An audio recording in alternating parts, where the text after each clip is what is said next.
this tutorial definitely good for preparing the GATE UGC Net examination. Today we are going to see the topic called NAT, Network Address Translation example in computer network. The previous session I explained about what is ARP and why we need. Please kindly check the video sequence when you have doubt on the continuation of the classes. The idea of NAT is what? To allow multiple devices to access the internet through a single public address. Moreover, if you want to achieve means what you can do is the translation of private IP address to public address required. Moreover, what is mean network address translation? The process or method in which one or more local IP addresses is translated into one or more global address and vice versa in order to provide internet access to the network host. The target, so overall target or objective of NAT is what implementation NAT is translate the private IP address to public as well as public IP address in the private. Moreover, the major advantage of this major advantage in a NAT is it also hide the real IP address of the internet network from the public also. Let's see the schematic diagram for better understanding. Here, how it happened, the range of private addresses like that will be 10.10.0.02, 10.2, 55.255, 255.255 and so on and so on. 172.16.0002, 172.32.55 plus 255.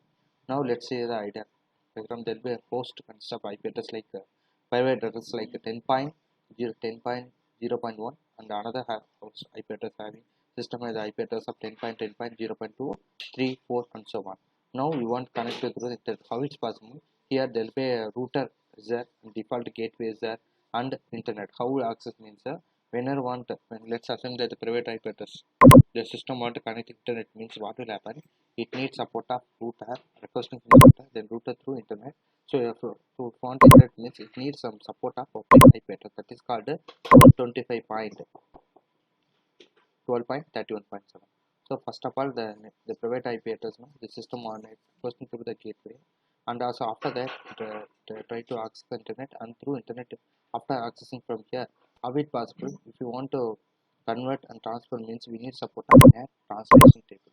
Here what is the private IP address? This is a private IP address access means what happened means it requesting internet through default gateway, and with the help of NAT the public address convert to private address. Then after that after some time the network, the private host can access the internet. Similarly, this also same. This system also access the with the help of NAT translation table, public address convert to private address. Then it can access the internet. This is a major concept of NAT. There will be some disadvantages there. So how do you resolve all the NAT problems? We can implement the IPSS 6. All the problems solved there for IPSS 6. Because IPSS 6, IPSS 4, there are two types of addresses. One is called private, another is called public. So these are the important points about the NAT. If you have any queries or assistance, please kindly come to the following social media. And thanks for watching.